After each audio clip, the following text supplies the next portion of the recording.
On a stormy night in New York City, 5 men stormed a luxury restaurant to take down billionaire Julian Croft. Patrons froze in terror, certain it was the end. But then from the shadows, a waitress no one noticed stepped forward. In seconds, her hidden past exploded into the present, turning hunters into prey. What began as an attack became a war, revealing secrets of power, betrayal, and a device called the Phoenix Drive. Torn between the billionaire she saved and the man who once saved her, Aara Vance was forced to choose loyalty, survival, or control of the most dangerous secret in the city. This is not just a fight for survival. It's the birth of a new queen in a world built on blood and power. Watch the full story unfold in 10 gripping parts. Rain hammered the streets of New York, the kind of relentless downpour that turned the city's neon lights into streaks of liquid fire reflected on the slick asphalt. Inside the velvet-draped walls of the Gilded Spoon, however, the storm was shut out. The restaurant glowed with muted elegance, golden chandeliers bathing polished silverware in warm light, crystal glasses gleaming like jewels. The air carried the scent of roasted duck, aged wine, and the quiet arrogance of old money. It was not a place for the loud and flashy. It was a sanctuary of discretion, frequented by names carved into university libraries and hospital wings, rather than splashed across tabloids. At the heart of this carefully curated tranquility moved a young waitress named Aara Vance. To the casual eye, she was forgettable. Crisp black uniform, hair neatly tied, expression calm, movements efficient. She refilled water glasses before they were empty, cleared plates the second a fork was set down, anticipated needs before words were spoken. She had perfected the art of invisibility, becoming part of the furniture, a shadow that existed to serve. Yet beneath her placid exterior, Aara was a fortress of observation. She didn't just see patrons. She cataloged them, the nervous twitch of a man fiddling with his wedding ring, the hostile silence between a wealthy couple signaling an imminent divorce, the shift of posture that betrayed a lie before the lips moved. Nothing escaped her notice. It wasn't training from hospitality school. It was a survival skill from another life, a past she kept buried deep beneath polite smiles. Around her neck, hidden beneath her uniform, rested a small silver locket. Smooth from years of anxious touches, it was the only fragment of that life she allowed herself to carry. A promise forged in blood and loss pressed against her skin with every step she took. At precisely 8:15 p.m., the heavy oak door swung open with a soft chime, and the atmosphere shifted as though gravity itself had tilted. Julian Croft had arrived. Conversations stuttered for half a breath. Heads turned instinctively, and then the room resumed, pretending not to notice, though everyone did. Croft was no ordinary man. CEO of Croft Enterprises, a global empire with roots in aerospace, energy, and private military contracts, he was a titan whose net worth rivaled the GDP of nations. He was tall, impeccably dressed in a tailored charcoal suit, his sharp blue eyes carrying both power and weariness. He came here always on the second Tuesday of the month and always alone. The staff knew his habits. He didn't come for the food, though it was flawless, nor for the service, though it was unmatched. He came for memory. He sat in booth 7, tucked into a secluded alcove at the back, the same spot his late wife had loved. Even without being told, Aara had seen the way his gaze sometimes lingered on the empty seat across from him, his face betraying a flicker of loss before his mask of control returned. She approached his table, notepad in hand, her voice low and professional. "Good evening, Mr. Croft. May I get you something to start with?" He didn't look up, his eyes fixed on the menu he already knew by heart. Macallan 25. Neat. The words rumbled from his chest with the practiced tone of command. "Of course," she replied smoothly, turning to leave, but his voice stopped her. "Miss Vance." It was rare for him to use her name. She turned back, surprised to meet his piercing eyes. They were assessing, calculating, as if she were a corporation under hostile takeover. "Is the coq au vin as good as last month?" It was not truly about food. It was a test, a measure of continuity, of standards, of order in a world he kept under tight control. "Chef Dubois is in fine form tonight, sir. I believe you'll find it exceeds expectations." For the faintest moment, approval softened his features, almost a smile before it vanished. She retreated toward the bar, but her senses prickled. Something in the air felt different tonight. It wasn't Croft. He was the constant. It was the atmosphere, thicker, charged, a dissonance beneath the polished surface. She tried to dismiss it as the storm outside pressing against the glass, the city's tension seeping into the sanctuary. She was wrong. As she set his order at the bar, she caught her own reflection in the mirror behind rows of glittering bottles. The face staring back was plain, ordinary, forgettable, yet it was only a mask. Beneath the calm gray eyes lay memories of drills shouted by a brutal mentor, of survival clawed from the ashes of pain. Her hand brushed against the locket, the cold metal grounding her in the present.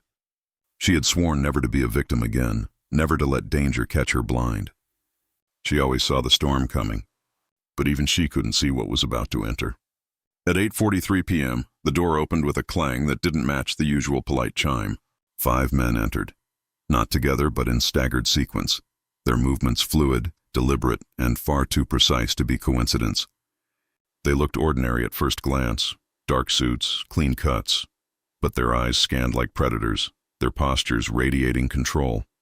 2 moved toward strategic corners, one toward the restroom hall, another toward the kitchen door, cutting off exits. Patrons began to sense it, forks pausing, conversations faltering, the warmth of the room evaporating into cold unease.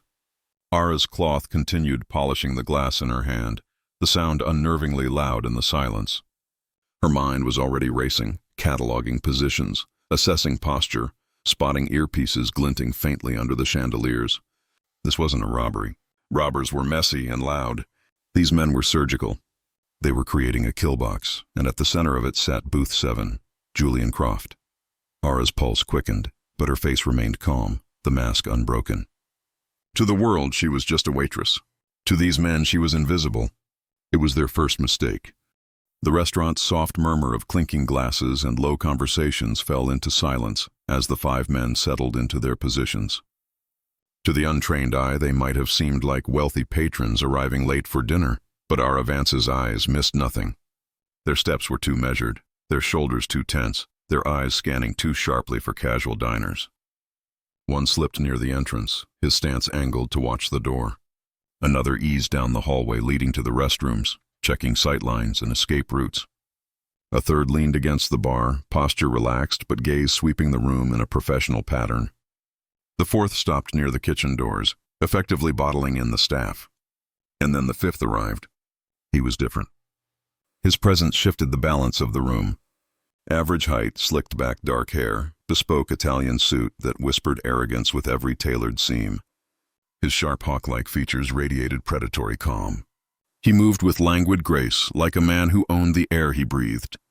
And his eyes locked directly onto Booth 7, onto Julian Croft. The maitre d'. Antoine opened his mouth to protest the intrusion, but a subtle hand gesture from the man near the entrance silenced him instantly. Fear rippled through the staff, but Croft himself didn't stir. He sat with his glass of Macallan in hand, watching the storm gather through the reflection in the amber liquid, his expression unreadable. Marco Bellini. The name slashed through Aara's mind like a knife, dredged from memories she wished she had buried deeper. Known in certain ruthless circles as the Ghost, he was a specialist in extractions, persuasion, and controlled violence. Wherever he appeared, chaos followed, but always with precision. Her pulse thudded in her throat, but her face betrayed nothing as she continued to polish the same glass, her disguise of invisibility holding firm. She recognized their formation. It was box and seal, a classic tactic for isolating a target with maximum control. Croft was trapped in a kill box, and the restaurant had become a stage for intimidation. Patrons began to notice, forks hovering in midair, whispers dying in their throats. The once warm sanctuary of the Gilded Spoon turned into a coffin lined with velvet and crystal. Marco approached Booth 7 with deliberate ease. Croft did not rise. He didn't even flinch as Marco's shadow fell over his table. Instead, he took a slow sip of his scotch, then set the glass down with a precision that spoke louder than words. Finally, he lifted his eyes, steel blue meeting dark predatory black. "Bellini," he said, his voice dripping with disdain, calm but edged with contempt. "I should have known Thorne would send his dog wearing a fancy collar. You're not here for the coq au vin, so get to the point." Marco's smile curled thin and cruel, never touching his eyes. "Mr. Croft, always the charmer. My employer feels your last conversation was incomplete. He sent me to ensure you're fully focused this time." No distractions. At his signal, one of the larger men slid a compact suppressed pistol from beneath his jacket. He didn't aim it, but the metallic gleam alone was a scream in the silence. A woman at a nearby table let out a terrified gasp, and the fragile illusion shattered. The man at the bar barked, his voice low but commanding. "Phones!" On the table. Now. Hesitation flickered across the guests' faces, but one by one, trembling hands placed cell phones on white tablecloths, screens glowing faintly in the dim light. The spell of old-world elegance had collapsed into raw fear. Croft's eyes didn't waver. He leaned back in his booth as though enduring an inconvenient meeting. "You've wasted an evening of fine dining to posture in front of me. What does Thorne want this time?" Marco leaned closer, his voice dropping to a whisper sharp enough to cut glass. "The Phoenix Drive." For the first time, Croft's mask cracked. It was the smallest flicker, a tightening at the corner of his jaw, a flicker in his eyes. But Aara saw it, and so did Marco. "Ah," Marco purred, savoring the shift. "So you do have it on you. Excellent. That will save us time." He snapped his fingers, and the two heavy enforcers moved forward in unison, broad shoulders slicing through the air like blades, their intent unmistakable. They reached for Croft, ready to haul him out like cargo. Croft set his glass down with deliberate calm. "If Thorne thinks intimidation will force my hand, he still underestimates me." But the edge in his voice betrayed the pressure building under the surface. Aara's grip tightened on the wine glass in her hand, her breath shallow. This was it, the moment everything tilted. She had spent 5 years hiding, playing the role of invisible servant, telling herself her past was dead. Yet her muscles remembered the drills. Her pulse remembered the rhythm of combat. Her instincts screamed to act. She set the glass down on the bar with a soft click. In the dead silence of the room, it was thunder. The man at the bar turned his head toward her, his brow furrowed in annoyance at the sound.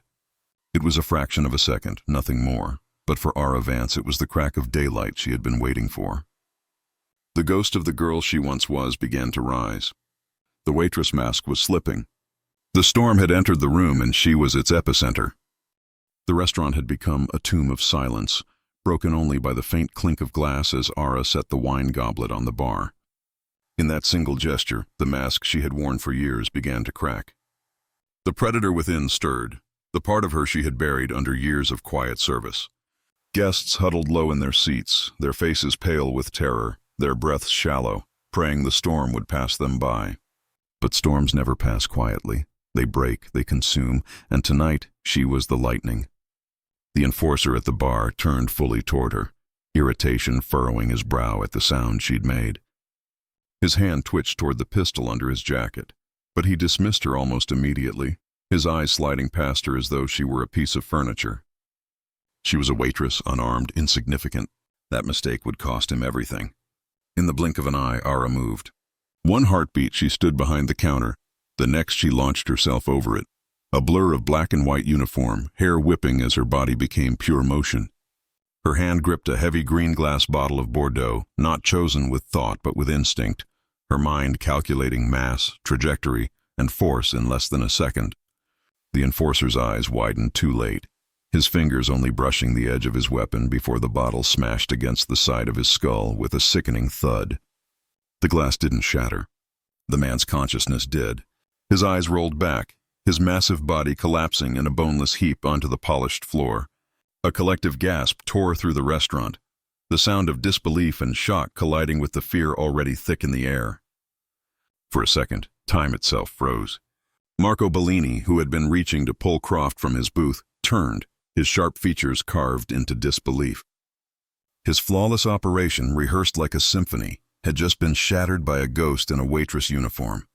Croft's blue eyes flickered toward her, and for the first time that night, the titan of industry looked genuinely shaken, not from fear of his enemies, but from the realization that his salvation might come from the most unlikely corner. "What the hell?" roared the second heavy enforcer, stationed near the kitchen doors.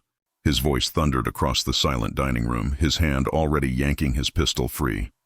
Patrons screamed, ducking beneath tables, crystal glasses toppling, fine wine bleeding across white tablecloths like spilled blood. Aara didn't hesitate. She kicked a bar stool with precision, sending it skittering violently across the polished floor into his path. He sidestepped instinctively, his balance shifting just enough to cost him half a second. It was all she needed. She surged forward low and fast, darting beneath the predictable arc of his aim. A gunshot exploded, deafening in the confined space, the bullet tearing into the wooden bar where her head had been an instant earlier. She crashed through the swinging double doors of the kitchen as the sound of panicked cries followed behind her. Inside, the staff had already huddled in the corner, chefs, a sous chef, a dishwasher, all frozen with fear. Aara's voice cut through the chaos, sharp and commanding, nothing like the soft murmur of service they had known. "Out! Back door, now!"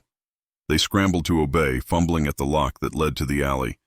Behind her, the kitchen doors burst open and the enforcer stormed in, his pistol raised in a two-handed grip, eyes narrowed with murderous intent. "Crazy! You're dead!" he snarled. But Aara was already moving. Her eyes landed on the counter where a cast-iron skillet still smoked from searing scallops.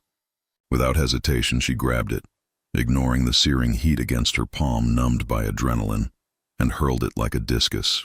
The skillet smashed against the enforcer's shoulder and gun hand, the heavy iron jarring his aim, his snarl turning into a grunt of pain.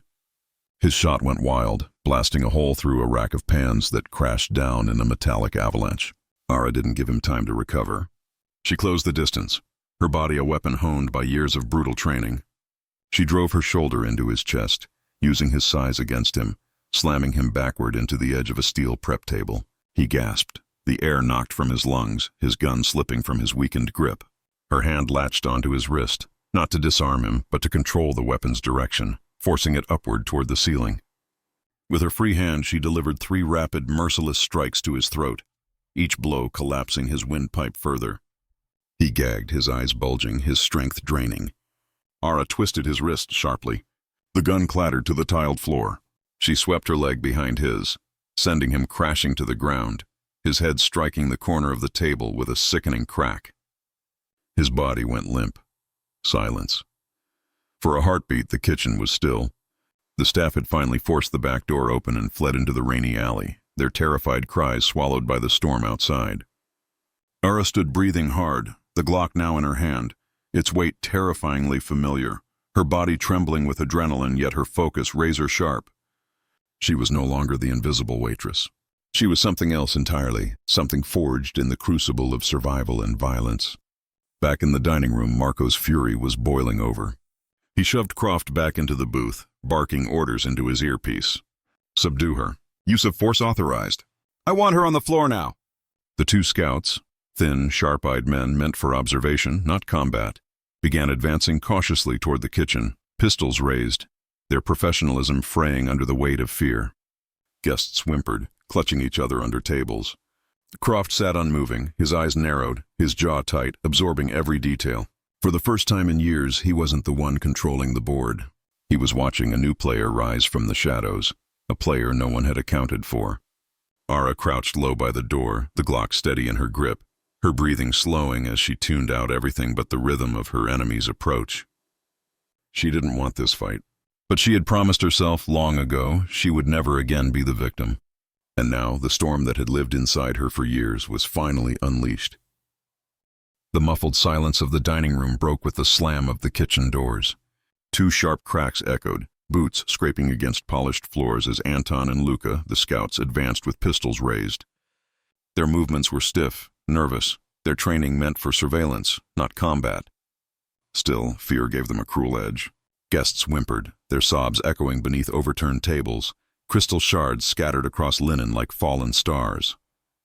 Marco Bellini stood tall at the center of the storm, his sharp features carved into fury.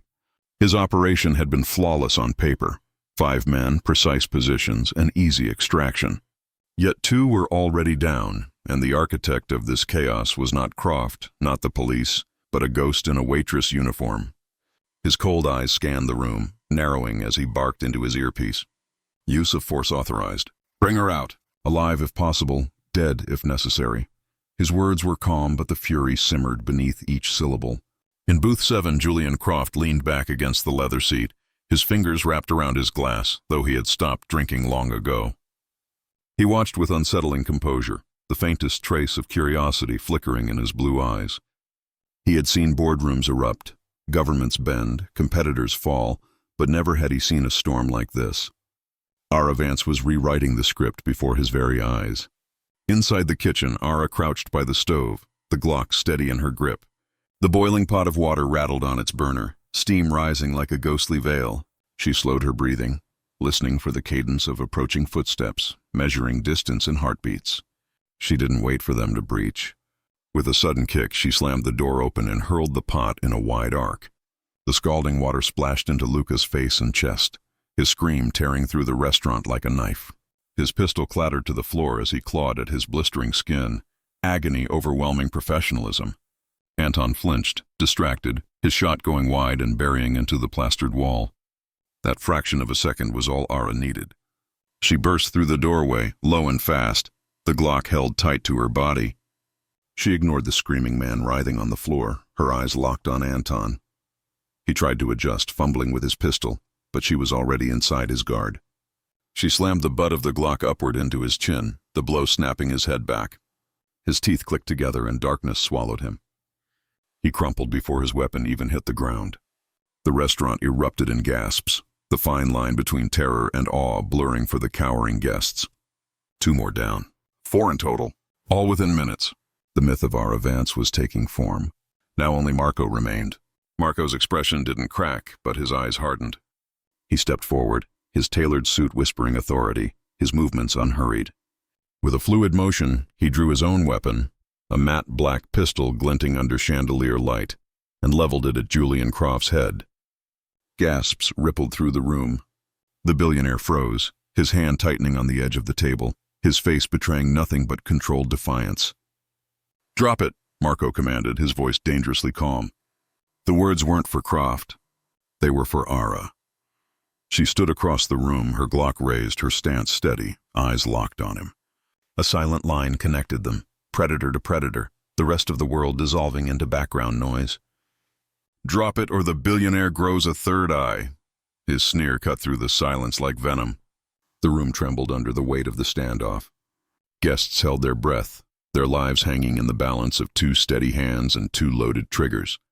Croft sat still, his blue eyes flicking between them, calculating, waiting. He had built empires on tension like this, but this was different.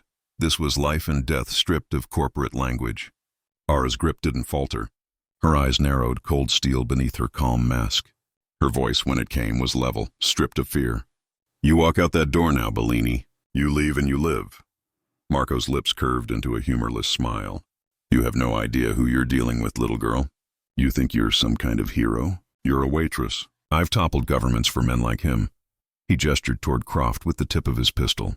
"You are nothing." But Marco had seen something in her that unsettled him.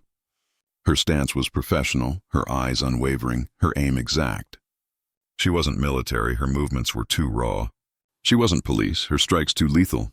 She was something else, something forged in fire he couldn't name. For the first time in years, Marco felt the chill of doubt creep into his chest. Around them, the storm outside intensified, thunder booming as lightning lit the rain-slicked windows. The restaurant was bathed in flickers of white light, as though the heavens themselves were watching. The stalemate stretched thin, brittle as glass. Marco's finger twitched on the trigger. Aara's eyes locked unblinking on his, and Croft sat between them. The axis of a battle neither had chosen, but both were determined to end. The Gilded Spoon, once a sanctuary of wealth and power, had become an arena. One move, one mistake, and blood would paint its velvet walls. The air inside the Gilded Spoon had turned electric, every breath charged with the threat of violence. Patrons huddled beneath overturned tables, eyes wide with terror, their trembling hands pressed against their mouths to muffle sobs. The chandelier overhead swayed faintly from the shock of the earlier gunfire, casting fractured shadows across velvet walls. At the center of it all stood 2 predators locked in a stalemate, Marco Bellini with his pistol aimed squarely at Julian Croft's head, and Aara Vance with her Glock leveled at Marco, her expression carved from stone. Neither flinched, neither blinked, and the billionaire between them sat motionless, his glass of scotch abandoned, his sharp blue eyes calculating, weighing outcomes like a man used to wagering empires. Marco's voice broke the silence, low and dangerously calm. "Drop it, girl. Or your billionaire dies here in front of his kingdom." The sneer twisted his lips into something cruel, but beneath his arrogance his eyes flickered with the first glimmer of doubt. Aara's voice was steady, her words measured like the pull of a trigger. "You walk out that door, Bellini. You leave him. You live." For the first time that night, a ripple of uncertainty passed through Marco's posture. He had seen law enforcement, soldiers, mercenaries, men and women shaped by institutions. But this woman wasn't any of those. Her stance was too fluid, her strikes too personal, her intent too lethal. She was an enigma, and that unsettled him more than the gun aimed at his chest. Croft finally spoke, his tone dry with disdain, his eyes locked on Marco. "You're wasting your time. Thorne's leash must be shorter than I thought, sending his ghost to do his barking." Marco's smile sharpened, but his trigger finger twitched with irritation. "Thorne doesn't want your words, Croft. He wants what you stole." "The Phoenix Drive." A flicker passed across Croft's face, small but undeniable, and Aara saw it. Marco saw it too, and his cruel satisfaction deepened. "Ah, so it is true." His tone dripped with venom. "You carry the future of nations in your pocket, and you thought you could drink your scotch in peace? Not tonight." He gestured with his pistol, forcing Croft tighter into the booth, and snapped his fingers toward the scouts' earpieces. "Secure the target." But the scouts weren't moving. One was writhing in agony on the floor, his face blistered from boiling water, the other unconscious from Aara's brutal strike. Marco was alone. For the first time, his perfect orchestration had collapsed into discord. The storm outside rattled the windows, lightning flashing, thunder rolling like a drumbeat of war.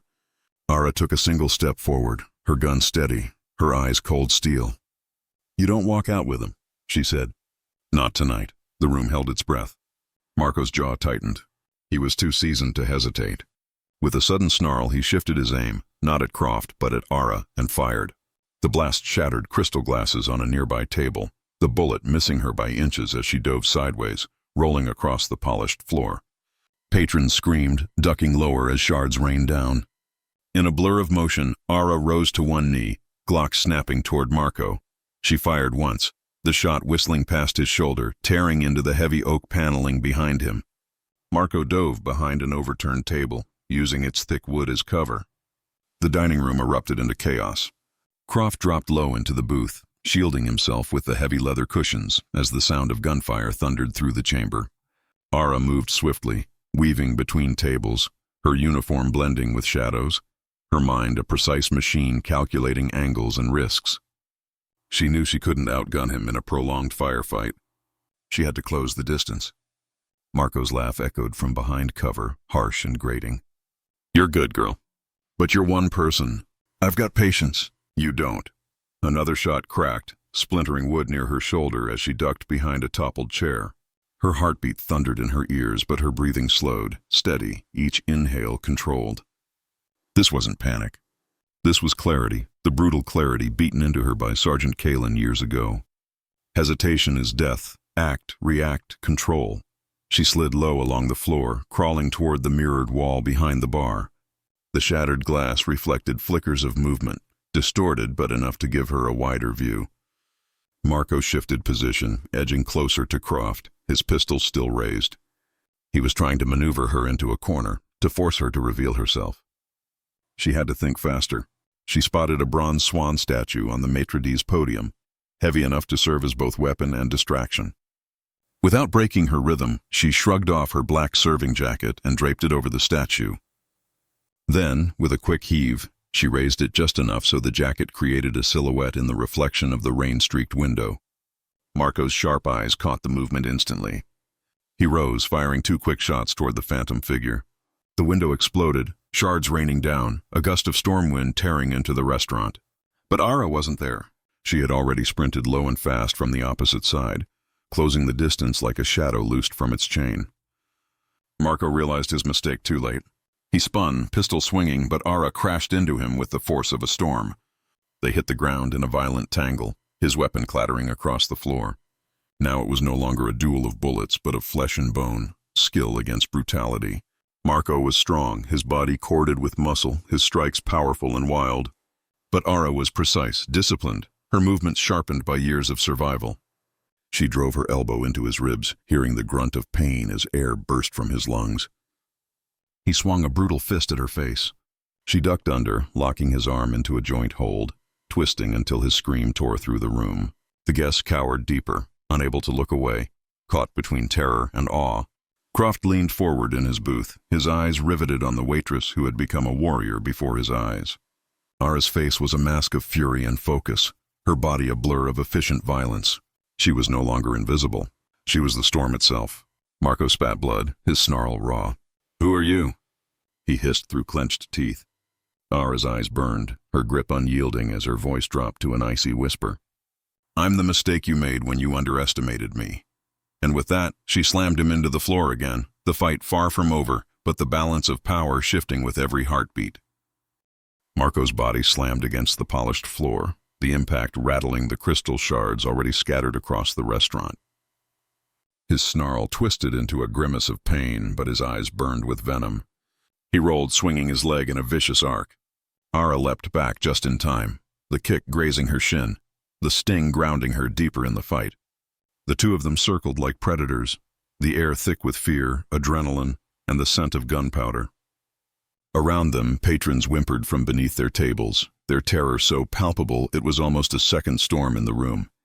Julian Croft pressed himself deeper into his booth, his sharp blue eyes no longer detached but alive with something Aara had never seen in him before, fear laced with fascination. Marco lunged, his strength overwhelming, his fists crashing down like hammers. Aara ducked beneath his wild hook, driving her knee into his abdomen.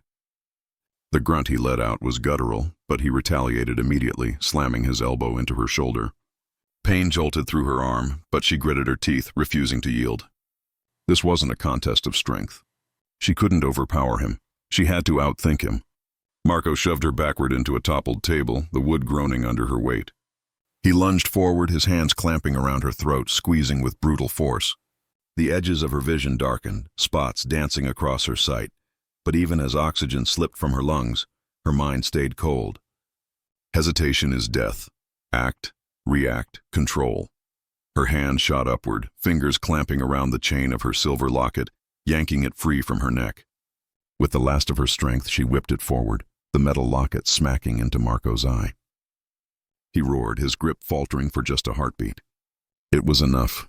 Aara twisted sideways, driving her knee upward into his ribs again, then rolled off the table, gasping as air flooded back into her lungs.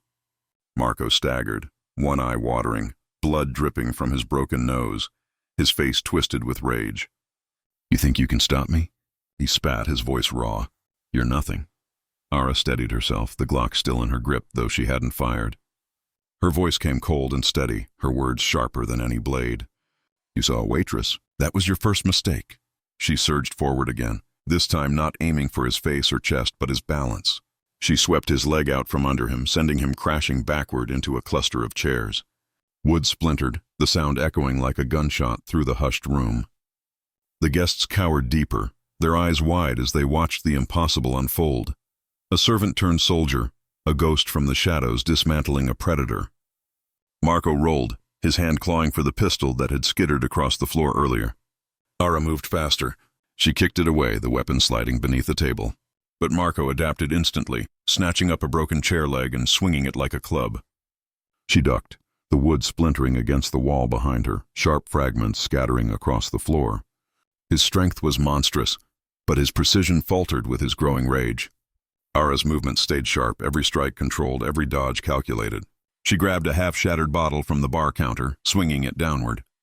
Marco blocked with his forearm, the jagged glass slicing into his sleeve but barely grazing his skin. He shoved her backward, his weight bearing down like a collapsing wall. They crashed through the kitchen doors in a violent tumble, slamming into steel counters, pots clanging to the floor in a metallic avalanche. The terrified staff had already fled, leaving the space eerily silent but for the storm of violence echoing within its walls. Marco grabbed a chef's knife from the prep table, the blade glinting beneath harsh fluorescent lights. He slashed the arc fast and deadly. Aara dodged narrowly, the blade whistling past her throat by inches. She grabbed a steel ladle, deflecting his next strike with a clang that rang through the kitchen like a bell. Sparks danced where steel kissed steel. Marco drove forward, snarling, the knife slicing through the air with lethal intent. Aara's movements blurred, her body weaving between blows, her training guiding her like a ghost through fire. She swung the ladle into his wrist, the impact sharp enough to jar the knife loose. It clattered to the floor, spinning across the tiles. Marco roared and shoved her backward into the oven door, the hot metal searing against her arm through her uniform. Pain shot through her body, but she didn't let it slow her. She slammed her forehead into his nose, the crunch sickening, blood spraying across the stainless steel counter. Marco howled, his fury boiling into desperation. He swung blindly, his fists wild, his strength still terrifying even through his pain. Aara ducked, weaving beneath his blows, her body moving like liquid, until finally she saw her opening. She grabbed the skillet she had thrown earlier, now dented from its brutal impact with Carlos. With a sharp pivot, she slammed it into Marco's jaw. The sound was thunderous, a crack of iron meeting bone. Marco staggered, collapsing to one knee, his breath ragged, his face bloodied and broken. But even beaten down, his eyes burned with feral rage. He spat blood onto the tiles, his voice hoarse but venomous. "You don't know who you're fighting, girl. Thorn will burn this city to the ground for what you've done." Aara's chest heaved, her arm aching, her knuckles raw, but her voice came steady, colder than the steel around them. "Then let him come. I won't run this time." She raised the skillet again, ready to end it. The kitchen's fluorescent lights flickered, the storm outside howling through shattered windows, and for a breathless instant, the entire world seemed to hold its breath. The shot still echoed against the velvet walls, the ringing in patrons' ears mingling with their ragged sobs. Marco staggered near the bar, one hand clamped to his bleeding shoulder, his once immaculate Italian suit soaked crimson. His cruel smile had withered into something feral, stripped of arrogance, fueled only by survival. Yet in his eyes burned a fire that refused to die. He was wounded, yes, but far from finished. Aara advanced steadily, Glock leveled, her boots crunching over shattered crystal and spilled wine. Every step was measured, her breathing calm, her heartbeat steady. Patrons dared not move, frozen in terror, their gazes flicking between the predator bleeding out by the bar and the storm-eyed waitress who had become their shield. The storm outside thundered, lightning flashing through the broken windows, illuminating the battlefield in ghostly white. Marco's voice rasped, dripping with venom. "You think this ends here? No, girl. This is only a chapter. Thorn will finish what I started." He spat blood onto the polished floor, his sneer defiant even through the agony racking his body. Aara's eyes narrowed, her voice like ice. "Thorn isn't here. It's just you and me." Marco's gaze flicked, sharp and calculating even through his pain. His hand, still pressed against his wound, slipped subtly down his side, inching toward the shadows beneath the bar. Aara's eyes tracked him, her finger tense on the trigger. But before she could fire, Marco's hand darted out, pulling free a compact blade hidden within his sleeve. With a sudden roar, he hurled it across the room. The knife spun, glinting in the flickering light. Aimed not at Aara, but at Croft. The billionaire had risen halfway from his booth, his face carved in a mask of fury and disbelief. The blade tore through the air, death whistling toward him. Aara moved before thought could catch her. She dove sideways, her body cutting across the line of fire. The knife missed Croft by inches, clattering against the brass plaque above his booth, embedding itself deep into the wall.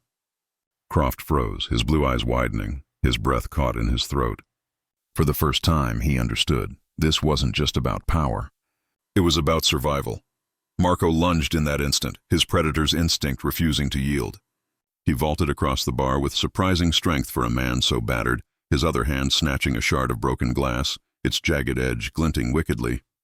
He came at Aara in a frenzy, his movements wild but still deadly. The clash was brutal. Aara met his charge with cold precision, their bodies colliding in a tangle of violence. The shard slashed across her sleeve, tearing fabric, grazing her skin. She ignored the sting, twisting his wrist sharply, forcing the glass loose. He snarled, headbutting her with raw desperation. The impact sent her staggering back, stars flashing in her vision, but she steadied instantly. Hesitation is death. Act, react, control. She drove her knee upward into his gut, the air bursting from his lungs in a hoarse grunt. Her hand clamped his injured shoulder, fingers digging into the wound. Marco roared in agony, his strength faltering. Aara spun him, slamming his face into the polished bar with a bone-jarring crack. Blood smeared across the marble, his body sagging for a breath. But still he didn't collapse. Julian Croft finally moved. The titan of industry, so long a spectator, stepped from his booth. His sharp eyes burned with something uncharacteristic, anger unshackled. He grabbed the fallen knife from the wall, his hand steady, his jaw clenched. For the first time, Croft wasn't just watching the board being played. He was stepping onto it. Marco, dazed and bloodied, turned his wild gaze toward Croft. He sneered through blood-stained teeth. You? You don't have the spine. You hide behind money, behind walls. You won't dirty your hands. Croft's voice was low, colder than the storm outside. You're right about one thing, Bellini. I don't dirty my hands. But tonight you made me. As Marco staggered forward, Aara pinned him with her arm, forcing his head down onto the bar. Croft stepped closer, the knife glinting in his grip. For a heartbeat, the room froze, every patron watching the billionaire and the waitress, two opposites bound by the same desperate fight. Croft hesitated only long enough to see Aara's silent nod. Then, with brutal finality, he drove the knife through Marco's hand, pinning it to the bar. Marco screamed, the sound raw and animal, his body thrashing violently. Blood poured down the counter in a crimson river. He tried to pull free, but the blade held him fast. His strength drained away, replaced by the trembling weakness of a predator finally caged. Aara leaned close, her voice a whisper sharp as steel. It's over. Tell Thorne he doesn't scare me anymore. Marco's eyes, wide with agony and fury, locked onto hers, and then slowly his body sagged, his resistance collapsing under pain and exhaustion. The ghost was broken. The restaurant fell into stunned silence. Patrons rose shakily from their hiding places, their faces pale, eyes wide, staring at the impossible tableau. A billionaire with blood on his hands, a waitress with fire in her eyes, and a predator finally defeated. Croft pulled the knife free at last, letting Marco's limp form slump to the floor. He looked at Aara, their eyes meeting across the wreckage of crystal, wine, and blood. For the first time, there was no billionaire and no waitress, only two survivors bound by war. Croft's voice was low, measured. You saved me. Not just me, you saved all of them. He gestured faintly to the patrons. I don't forget debts. Aara exhaled, lowering her Glock at last. Her voice calm but weary answered, I didn't save you. I saved them. She nodded toward the terrified guests.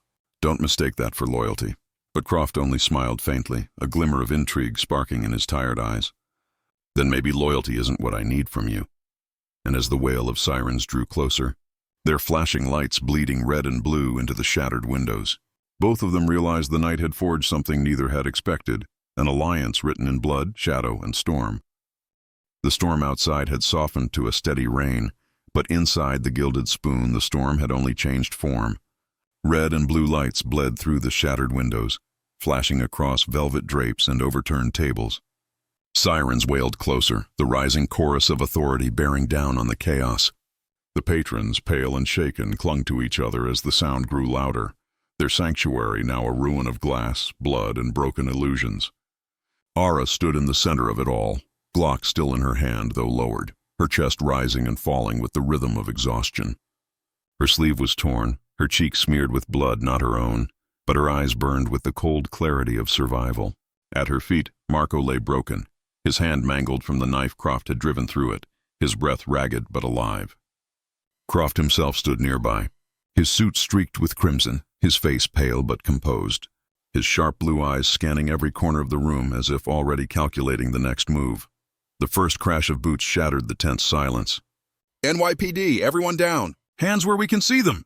The doors burst open, uniformed officers flooding in, guns raised, voices sharp. Patrons screamed, ducking instinctively, but Aara didn't move. She stood with her shoulders squared, her weapon slowly set onto a nearby table, her empty hands rising into the air. For a second, the image was damning, a waitress with a gun, 5 men incapacitated, and a billionaire spattered in blood. The scene was a story waiting to be written, and not one that ended well for her. Croft moved instantly. His voice, the one that could command boardrooms and sway markets, cut through the chaos. Officer, lower your weapons. This woman saved all of us. His tone carried the weight of power, the kind that silenced questions before they were asked. The lead detective, a heavy-set man with tired eyes, stepped forward, gun still raised but wavering under Croft's commanding presence. You want to explain what the hell happened here? Croft gestured calmly toward Marco's crumpled form.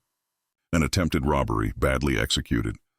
These men stormed in, tried to take hostages, and this young woman, he nodded at Aara, saved every single life in this room. Without her, you'd be bagging bodies tonight. His words rolled out with practiced authority, the kind that shaped reality as he spoke it. The detective's eyes flicked from Croft to Aara to Marco, still groaning on the floor. His jaw tightened, suspicion simmering.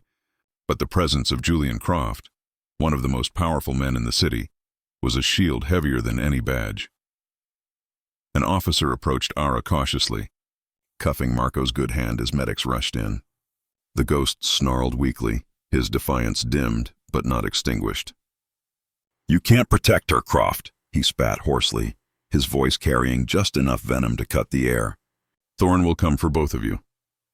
The detective frowned at the name, his pen already scratching into a notebook, but Croft's sharp glance silenced further inquiry. "Ignore him. He's delirious." Aara said nothing.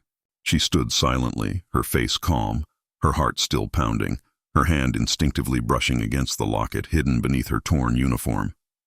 She felt the weight of the night pressing down on her, heavier than the Glock she had laid aside, heavier than the blood staining her skin.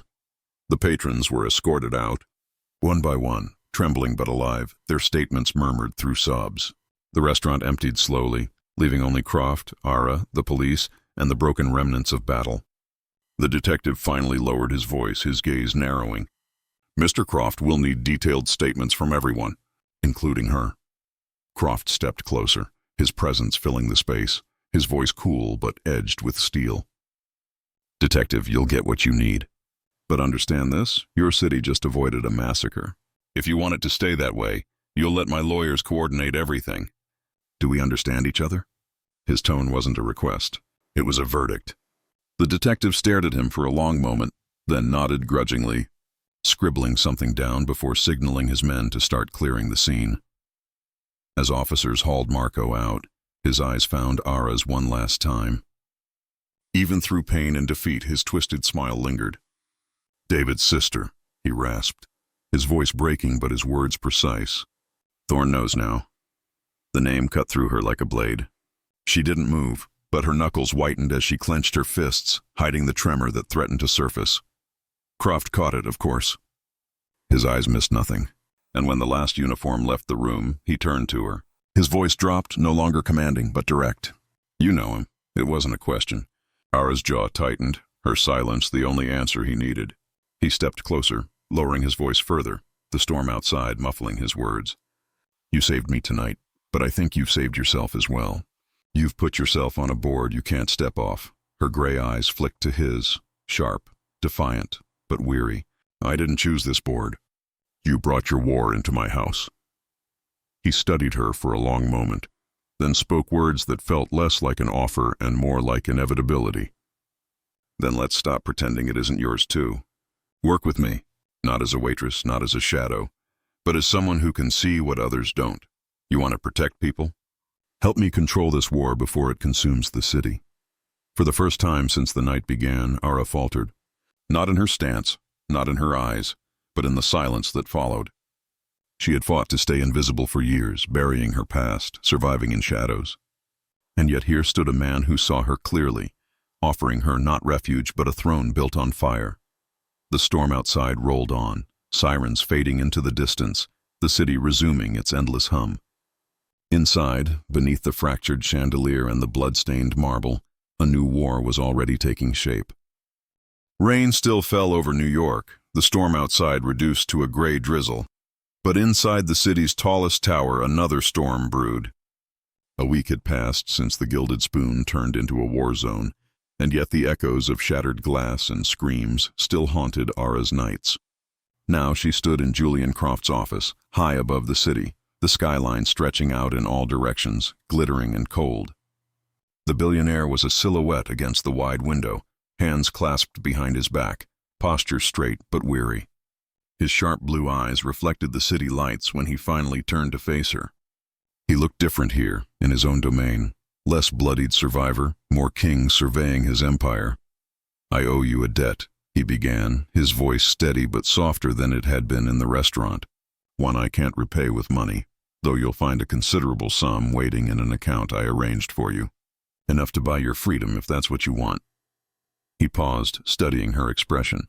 She didn't move, her arms folded, the silver locket gleaming faintly beneath her shirt. His gaze sharpened. "But I didn't bring you here for money. I brought you here because I don't need a bodyguard." A bodyguard reacts. "I need someone who acts first." His words hung in the glass chamber, echoing against the hum of the city. Aara's jaw tightened, her eyes unblinking. He gestured toward the skyline with one hand, his voice carrying the weight of inevitability. "My empire has 1,000 enemies, politicians, corporations, men like Thorn. I fight them in boardrooms, but the rules are changing. I need a department no one knows exists. A department you will build. You will answer only to me. Your mandate is simple. Neutralize threats before they have a name." Aara's breath was steady, but inside, old scars flared. For 5 years, she had buried the violence Kaelin had carved into her bones. Now Croft was offering to resurrect it, not as a curse, but as a crown. She stared at him, her silence stretched so long that even Croft faltered. At last, her voice broke through, calm but sharp as a blade. "I'll accept, but on 2 conditions." Croft raised a brow, surprise flickering across his controlled features. "Go on. First," she said firmly, her gray eyes cold, "Robert Thorn is off limits. No retaliation from you, no covert attacks, no schemes to destroy him. The stalemate I created holds. He stays down, and you let him stay there." Her words cut through the office like glass. Croft's jaw tightened, a muscle flickering. But after a long pause, he nodded once, sharp and deliberate. "Done." "Second," she continued, her hand slipping into her jacket. When it emerged, her fingers held a tiny golden feather-shaped drive, the one Croft had pressed into her palm the night of the attack. "I keep the Phoenix drive." Her voice carried no hesitation. "It doesn't belong to you. It doesn't belong to Thorn. It belongs to me. It's my leverage, my insurance against both of you." For the first time in years, Croft was silent, truly silent, his calculating mind caught off guard. He studied her with those piercing blue eyes, searching for weakness, for hesitation. He found none. The waitress he had once overlooked was gone. Before him stood a woman forged by pain, sharpened by fire, and now holding the only weapon that could topple both men. Slowly, a smile spread across his lips, not his usual mask of control, but something rarer, genuine respect. "You're not what I expected," he said finally. "I thought I'd find a soldier. Instead, I found a strategist." He extended his hand. "Welcome to Croft Enterprises, Ms. Vance." For a moment, she didn't move.